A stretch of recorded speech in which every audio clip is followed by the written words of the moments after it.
Near the Yuri. Ryes awoke early and wondered for a moment why she wasn't in her own bed. Then she saw her new friend soundly sleeping in beds next to hers. She smiled as she remembered she had plenty of company to feed this morning, realizing it was akin to having her Caravana family back. She dug into a chest she kept some extra clothes in and came up with something suitable for each of them. Then, taking her own choice, went downstairs to the bathing room and started filling the tub and putting on some fresh wood to warm the water. Then she started to see to things in the kitchen, since it would take several minutes for the water to get warm enough to bathe. Garth awoke, hearing water flowing nearby, and then recalled he was staying in a house right next to the Yuri River. He smiled to himself as he realized he needed to use the waste chair.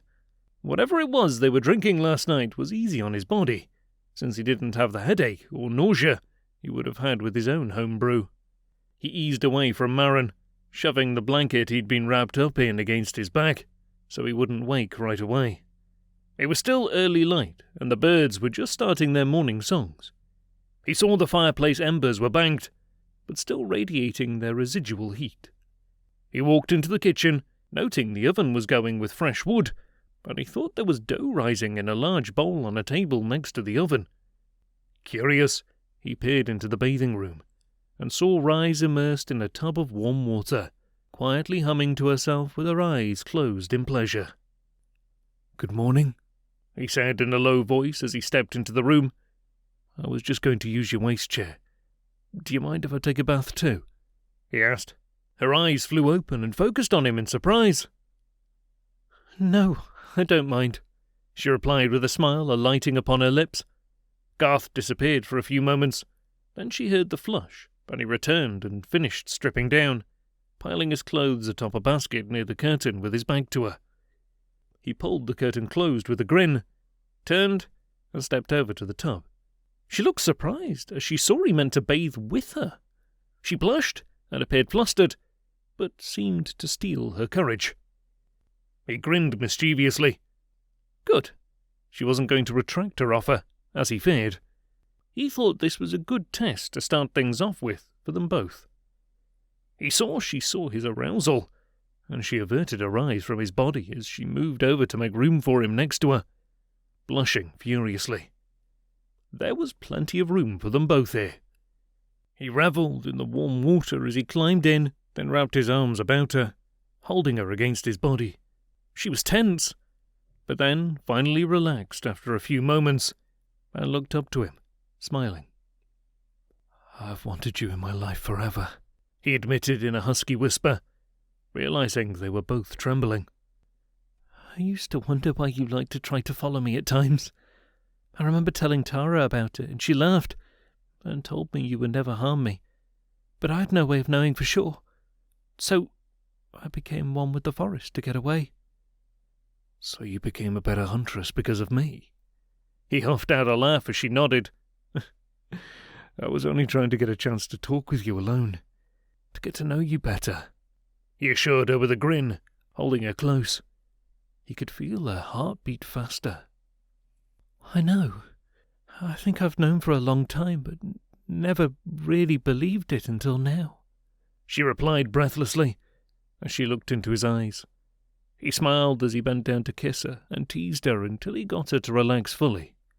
He realized this was the way he wanted to start every morning for the rest of his life. "Oh, that smells good!" Marin exclaimed as he appeared in the kitchen. Ryes grinned at this and playfully swatted at his hand as he tried to snatch a cooking meat strip. "Not yet!" she scolded him, still smiling. "I put fresh water in the bathtub, if you want to take a bath," she offered as a distraction. "We should be ready by now." "Oh, it's been at least a year since I got to use your bathtub," he sighed with pleasure at the memory. "But I don't have anything clean to wear," he protested, wanting to be fully clean. "I put some of Ron's old things in there for all of you to use. They're clean and might even fit." Garth came in from outside, looking happy. He was wearing a fresh tunic with a hunting bird in flight stitched into the left breast. He remembered seeing it before, folded up in a chest upstairs. "I hope you're right," Marin told her with a shake of his head. I recall messing with Ron's things once when I was little, and the scolding Rowan gave me then. I had nightmares for a week. Marin, he softened up through time. Ron is gone, and I'm sure will not have minded you using his clothes. Don't worry. Now scoot, she ordered, giving him an impish smile. He nodded and went through the curtain quickly. She heard his sigh of pleasure as he climbed into the water. Oh, there you are, Sabin said as he entered the kitchen shortly thereafter. Ryes was handing Garth a mug of hot tea. He looked up and smiled at his friend, as if he were extremely pleased with himself. Sabin gave him a nod, guessing what it might imply. Where's Marin? He asked, knowing he'd get the tale later. In taking a bath, Ryes told him as she handed him a mug too. He caught the rich aroma of the tea and closed his eyes for a moment, enjoying it. Then his eyes opened with a puzzled look. Taking a bath? He questioned. She pointed towards the curtained doorway opposite the kitchen hearth. I have to see this. This had to be where you and the women were fussing over last night. He sat down the mug, crossed the room in 2 strides to pull open the curtain and look inside. Marin was practically submersed in the water with his eyes closed in pleasure. You're letting in a cold draught, they heard Marin protest. Sabin laughed as he went into the small room to stand next to the tub. His eyes held wonder at such an extravagance. You'd better hurry. I want a bath too, he demanded, then left to go use the waste chair he'd been introduced to the night before. They had a bug-filled outhouse at their home, which they shared with the ladies. This was a whole world better. He had to know if any of the other houses out here were also this well-equipped. Marin comes here with Tans from time to time, so knows how to use the old-style things we have.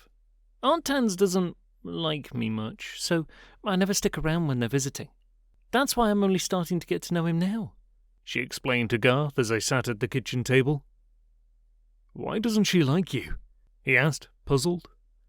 Rowan said he thought it was because I looked too much like Tayna and she mourned her death for a long time. I guess they were very close, and I remind her of what she lost. Other than that, I don't know, she told him. She looked a little lost. His heart went out to her. To live in the shadow of all her mother was and could do, and to be rejected because she wasn't her mother. It had to have been hard for her. That doesn't make it right, he stressed. There was a loud splash from the bathing room and Ryes shook her head with a smile and sigh. Sabin had decided he was going to bathe with Marin, as he did not want to wait. They sounded more like children than young men. It might not be right, but it is the way things are, she returned. I quit trying to get her to like me, and just have gone on with my life. She doesn't want to change, and I don't want to make her change anymore. Tara used to always tell me it was what was best for me, and as I've gotten older, I realised she was right. But any time anyone's sick, I've seen her send you out for the plants she needs to make the medicines. You let her order you about all the time. I know where to find them, and know what it's like to be sick, so I don't mind doing it for her. She tries to help everyone else as best she can. The only thing I never understood is her attachment to Korner. I guess that makes him my uncle. She made a disgusted face as this thought occurred to her. How can she hold dear Tyra's murderer if she loved Tayna so much? Garth questioned, puzzled even more. He wondered if Marin would have any insights to make matters more clear. Understanding this may provide him with a key to dealing with Korner. Ryes, your grandfather's still asleep, Tor told her as he stepped into the kitchen. She nodded her head in understanding. It's getting harder and harder to get him up and moving in the mornings. He's aging, but no matter how I try to get him to see, he still has plenty of years ahead. He won't listen. I think he's starting to see himself as a burden to me. But he's never been that. Ever! She declared with a heartfelt sigh.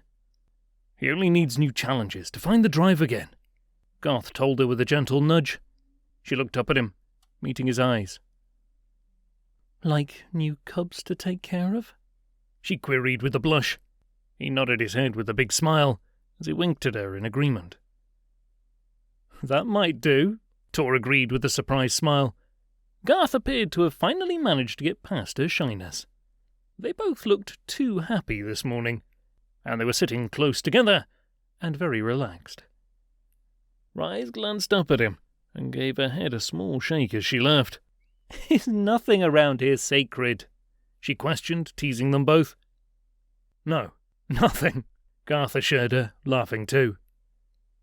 "Where have Marin and Sabin gone off to?" Tor asked, thinking they might have already gone home.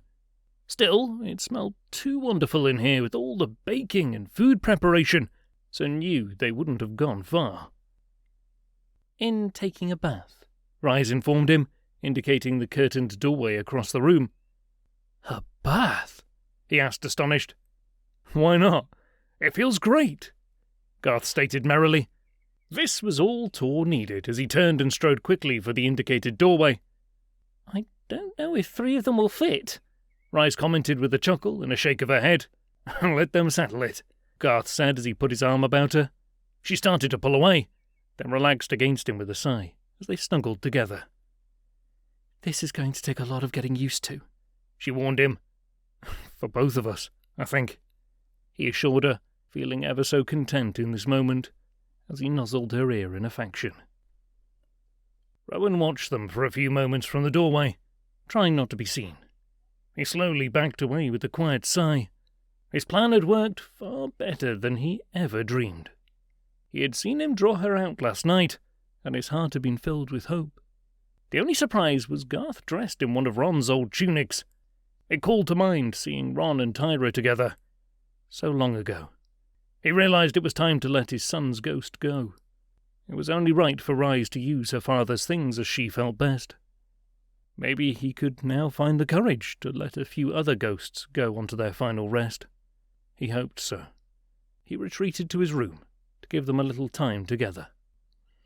"I don't know about this," Shad commented as she pulled down her night tunic, still smoothing the fabric against her body in pleasure. "This had to have been the best night's sleep I've ever had in my whole life.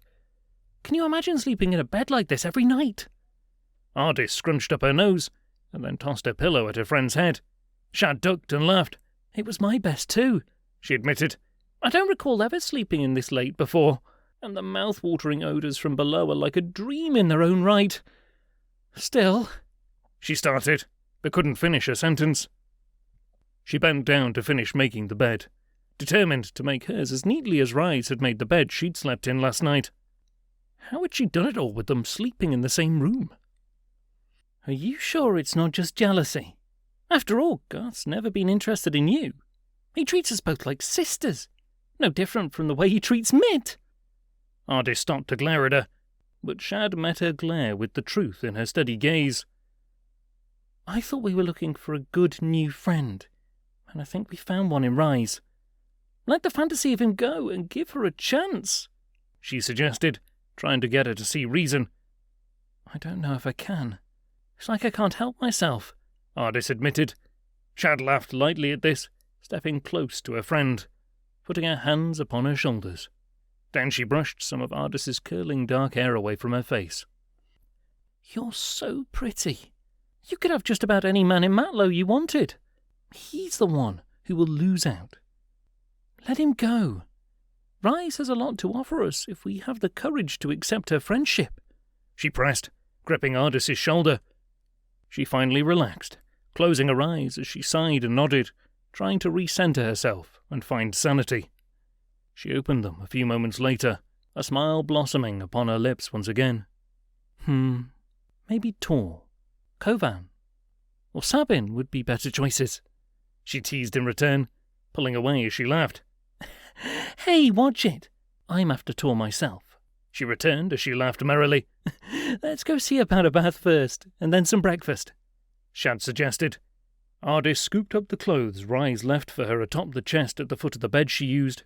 The tunic looked her size, and the stitching was so pretty. "Why not? I was dreaming of a hot bath last night. Time to make that dream come true," she agreed, smiling. "Mind if we take that bath together? That way we can get a share of that food that much sooner," Shad suggested, as she was looking at the tunic Ryes had left out for her too. It looked like it was a good fit. They hadn't bathed together since they were kids, but the tub had looked plenty big enough to accommodate them both. Now that's something I haven't heard from you in a lot of years. It'll be fun. Yes, let's go and bathe together. Ardis agreed with a laugh, snagging one of the brushes as well as her borrowed clean clothes. Should we go down, dressed as we are now? Won't the men get ideas, seeing us in night clothes? Let's see if they get the hint, she teasingly returned, feeling daring this fine morning. It'll be fun to see their jaws drop open. Both women laughed as they headed for the stairs down. Now you two look so cosy, Shad commented as she and Ardis came down to the inviting aromas in the kitchen. Ryes turned around from putting the last of the sweet bread into the oven as Garth looked up from where he was mixing some honey butter in a bowl, as he'd been asked to do by her. The women were still dressed in their night tunics, carrying the clean clothes Ryes had set out for them earlier. She gave them a warm, inviting smile as she gestured to the bathing room. Marin emerged from it and pulled the curtain aside for them, seeing they had arrived. I cleaned it and filled it with fresh water, which is just about the right temperature now, he told them, as if expecting the women. Sabin and Tor were eyeing their friends in amazement as they sat at the table with mugs of tea in their hands. "Enjoy it, ladies." "I'm sure we will," Ardis replied, noting the reaction they were getting out of the other two men at the table. She smiled in a teasing manner as she stepped inside after Shad and pulled the curtain closed.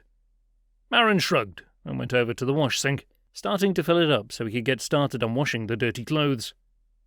"Oh, Marin, you don't have to do that." Ryes started to scold him, realizing what he was doing. "I'll take care of it, honestly." He grinned at her with a shake of his head in denial. "I'm all grown up now and can do this by myself," he declared. "And you have to finish breakfast. I'm starving." Garth finished with the honeyed butter and put the bowl into the cool box, as she'd asked him earlier. Then he went outside to get some firewood for the oven and cooking stove. Ryes didn't know what to say about all this help, much less what to do about it.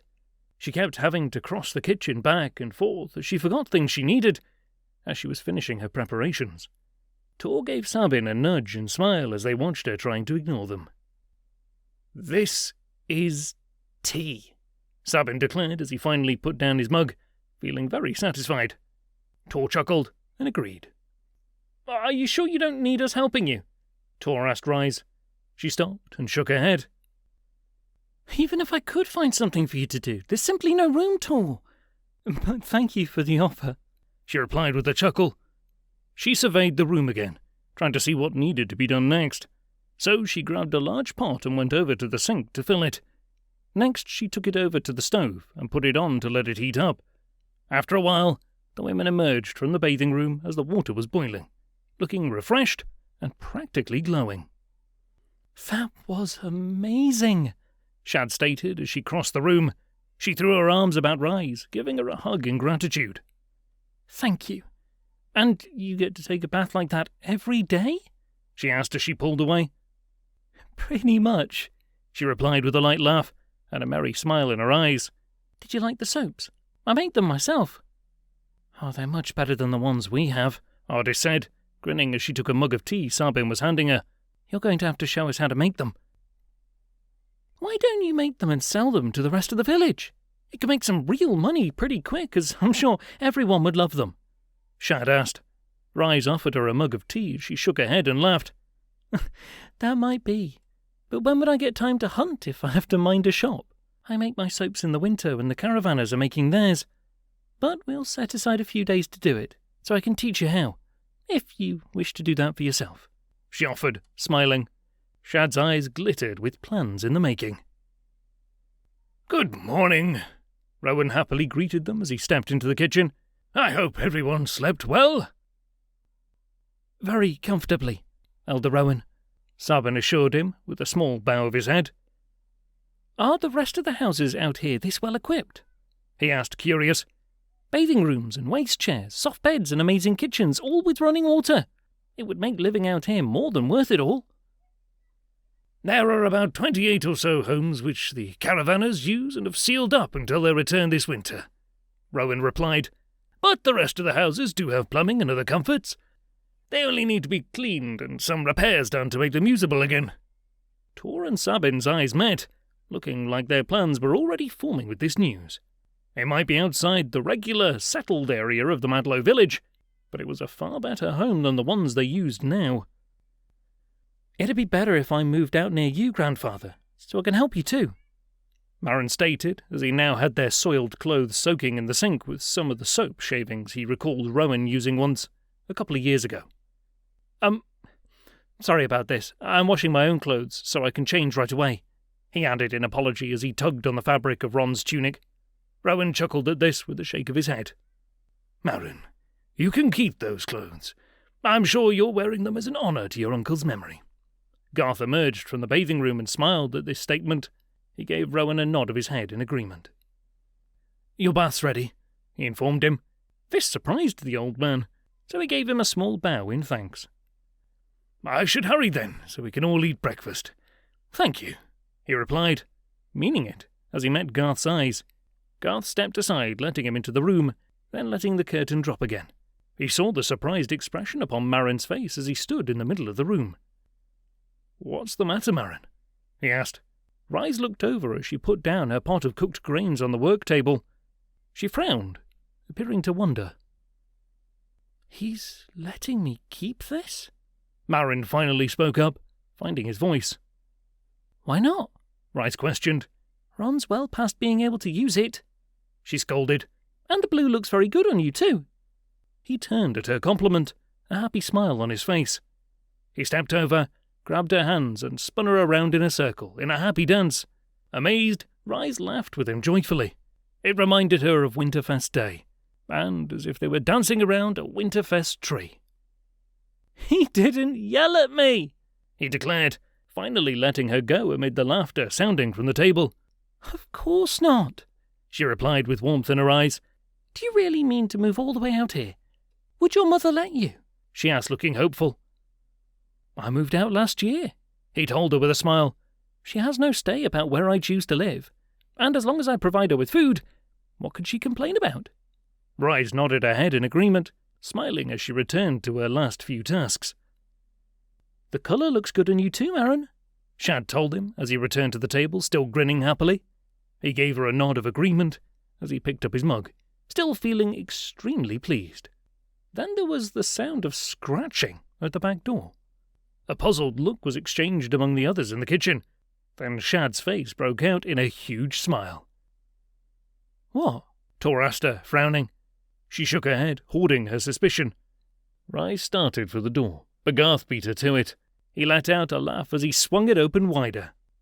Mate! He declared, as he stepped aside and gestured her to enter the warm, inviting room. None of you came home last night, and I was worried, she tried to scold as she came into the home. The bright, colourful rug below her sandals caught her eyes for a moment. Then she tried to take in the whole room and the merry gathering of people in it. It was a spacious kitchen, bigger than any she'd ever seen in her whole life. She froze, not sure of herself anymore. Garth caught her up in a hug and pulled her away from the door with a laugh, closing it once again. We were invited to spend the night, Shad told her. You really should have come out with us too.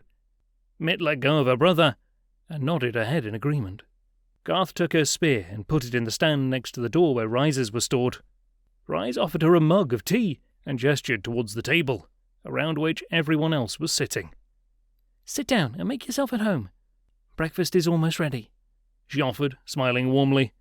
Numbly, Mitt took the offered cup and sat down on a chair next to where she was sure Garth was sitting. Marin took the chair next to hers. He was grinning happily as he sipped his tea. That's a new tunic, Mitt stated. Her eyes were wide as she noticed everyone was wearing new clothes. And they all looked clean, too. The women even had damp hair. Did you all bathe in the river this morning? She added. There was laughter from everyone in the kitchen. Well, we did take turns, but we all took baths, Garth admitted, sitting down at the bench across from her. It was amazing. I have never felt so refreshed, Shad declared. We decided to look for a new house out here as our own, Ardis told her. Would you like a room of your own? Isn't this a bit far from everything and everyone? She returned. She sipped from the mug in her hand and took a moment to look at it as the rich flavour lingered in her mouth. She sniffed it and closed her eyes in enjoyment. "I'm moving out here," Marin assured her, smiling to see her expression.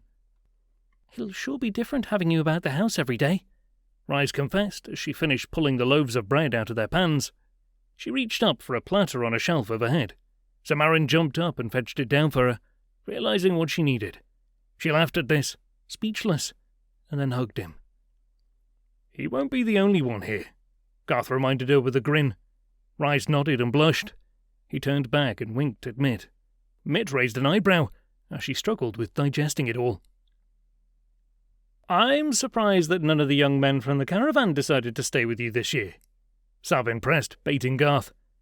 Ryes was just finishing slicing one of the loaves of bread and looked up to see the tension in Garth's back and shoulders. She blushed and shook her head in denial. Sabin was chuckling, seeing he'd scored. "Darman's been promoting his one grandson, but Shams is out helping his mother on one of their southern routes. I've never truly been that interested in any of them that way. They're more like my brothers and cousins than ever a mating interest," she told him truthfully. "They're fond of being rootless, and I don't think that's the life I want." She took out a clean cloth to wrap around her bread to keep it warm as she started on the other loaf. The others fell to chattering at the table, while her own mind was still whirring. She wanted to escape the village, but not her grandfather, nor the cubs she dearly loved. She saw Marin sneak a couple of slices of the fresh bread, sharing one with the others, while he munched on the other. "You can't just wait, can you?" she questioned merrily, as she realized in just over a day he had worked his way into her heart too, and was another one she'd stay to protect. He shook his head, no, at this, enjoying his game. The others were laughing. "Good morning, Mitt," Rowan greeted her as he emerged from the bathing room, joining the gathering. "Good morning, Elder Rowan," she replied, smiling. "In my own home, Rowan will do," he assured her, smiling in return. "I cleaned out the bathtub, so if you would like a bath, you're very welcome to take one after breakfast," he added in offer. "Thank you, Rowan. That'd be wonderful," she stammered out, blushing. Rowan moved to the head of the table and took the chair on the other side of Mitt. Ryes had taken his appearance as a cue and started bringing over the platters and bowls of food to the table. Marin and Garth jumped up to lend her a hand in moving things to the table. Last came the honeyed butter and a few other bowls from the cool box. She finally took her seat on the bench next to Garth and Rowan's chair. Rowan noticed Ryes had gone all out in her preparations. There was a platter of tender, hot meat strips, a basket full of warm nut biscuits, a large bowl of soft yellow cheese, a crock of sweet berry preserves, and one of fresh honey butter, a bowl of freshly boiled eggs, a very large bowl of sweetened cooked grains, 2 slices of loaves of sweet-seeded bread, and finally 2 large pitchers of hot herbal tea, with a jar of honey set between them for sweetening. The hungry young men and women dug in with sounds of delight.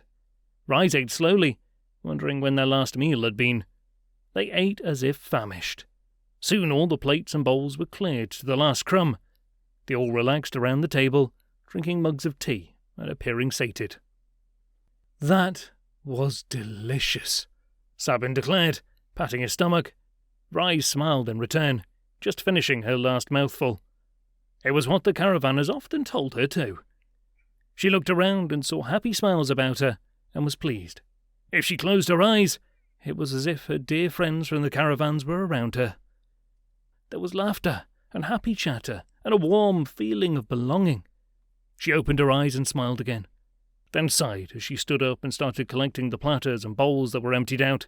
Garth's hand shot out and gently grabbed her wrist, startling her. "No, sweet one. Let us take care of that chore. You've done quite a lot this morning already for us."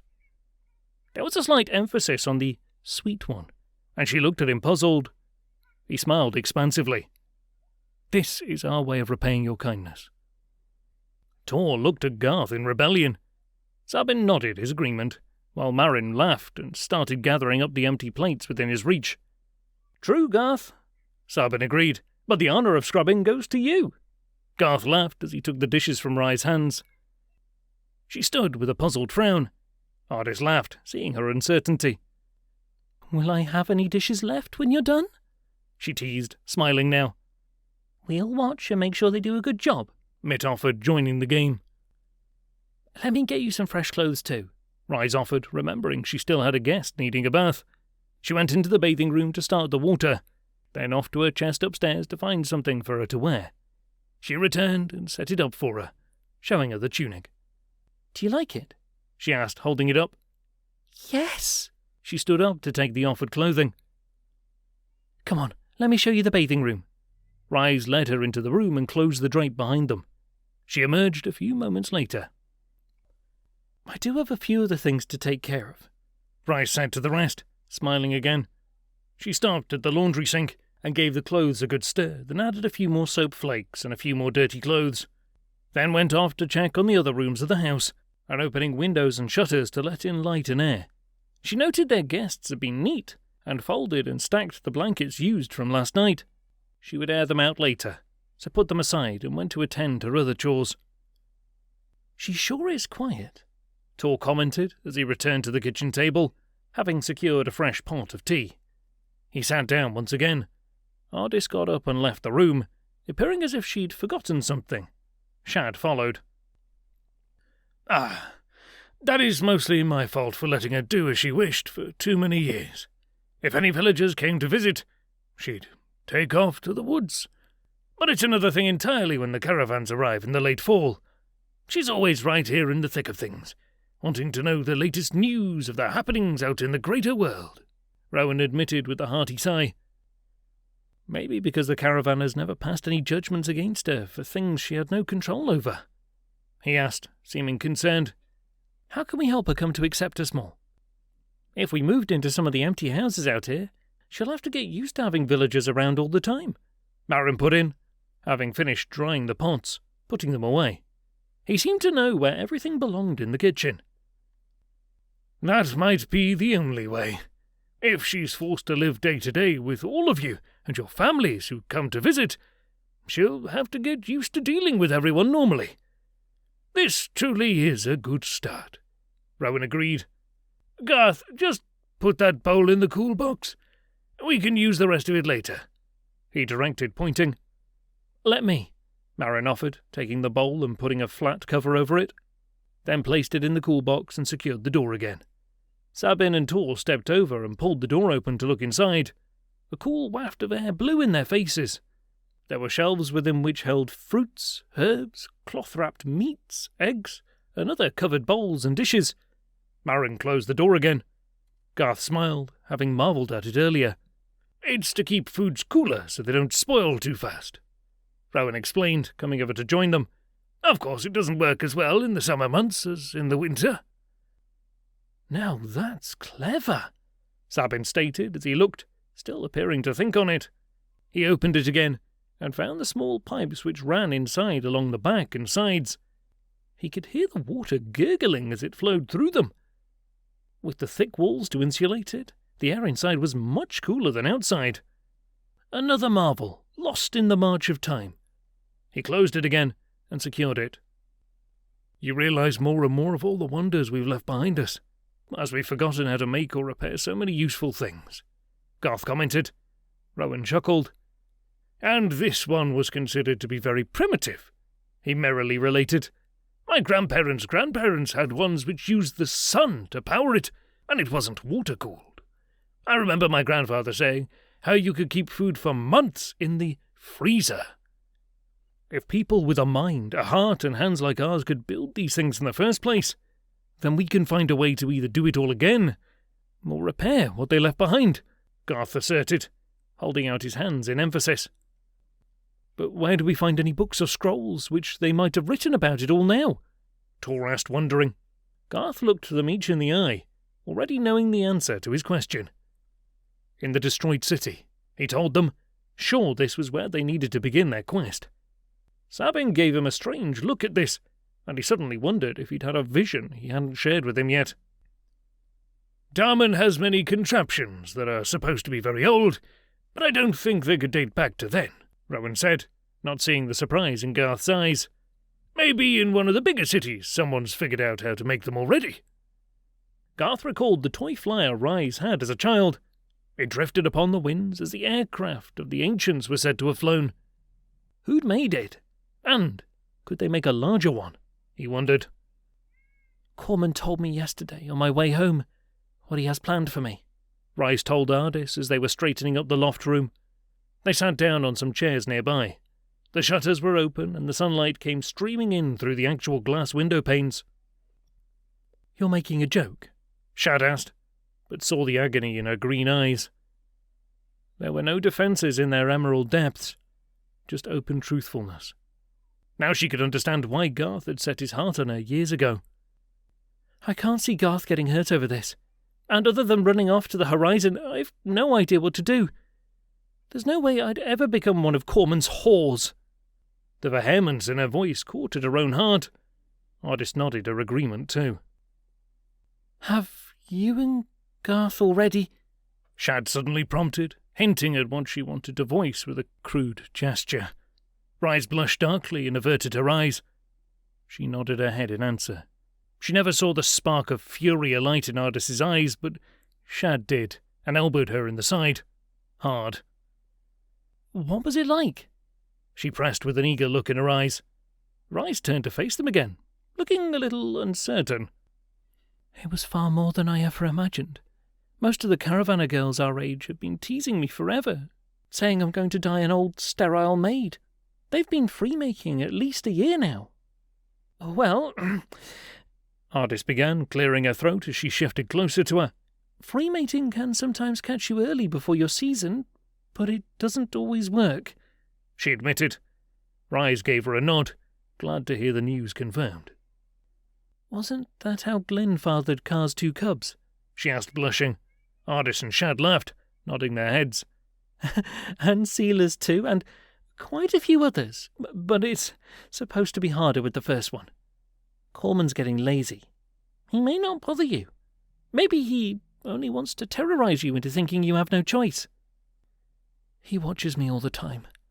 I think he's wanting to get back at my mother still, through me. Ryes then dropped her tunic off her shoulder to show her the gash marks, just scabbing over this morning. When Garth asked her about them, he was very upset. He did this to me yesterday. Ardis was shocked. Seeing the depth and length of the cuts in her shoulder kept her rooted for the moment. Korner was very serious indeed. It unnerved her, as she planned on avoiding him when her time came, some time before the end of the summer, per her mother. This was proof his streak of cruelty still ran very deep. Maybe a few months in the woods would be the best idea after all, Shad finally advised. With your woodcraft skills, I'm sure he'd never be able to track you down. Ryes sighed as she pulled her tunic back up into place. She looked so hopeless. He found my parents. It took him well over a year, but he hated Tayna that much for something she did to him, she stated. Even if I can get through my first season out and away from Matlow, I still think he'll try to do something to my grandfather before I could return. Revenge is his favourite thing, after all. Korner has no honour. If I do leave Matlow, I'll have to find a good enough place to move Rowan in with me, to keep him safe. I just don't know where to go. You must have maps here. Have the caravanners given you any ideas? Ardis asked. Ryes barked out a short laugh. Yes, I have maps, but Darman only tells me where I shouldn't go, she replied, smiling at a memory. I think I'll have to go exploring on my own to see. Suddenly voices were raised in anger and yowling cries could be heard coming from outside. Ryes jumped up, surprise and panic in her eyes. She turned to see a steely look in Ardis's eyes as they both realized who it had to be at the same time. Shad's face held panic. We have to get out of here now, she stated, angry now. Korner, Ryes breathed as they all pelted for the stairs and the front door.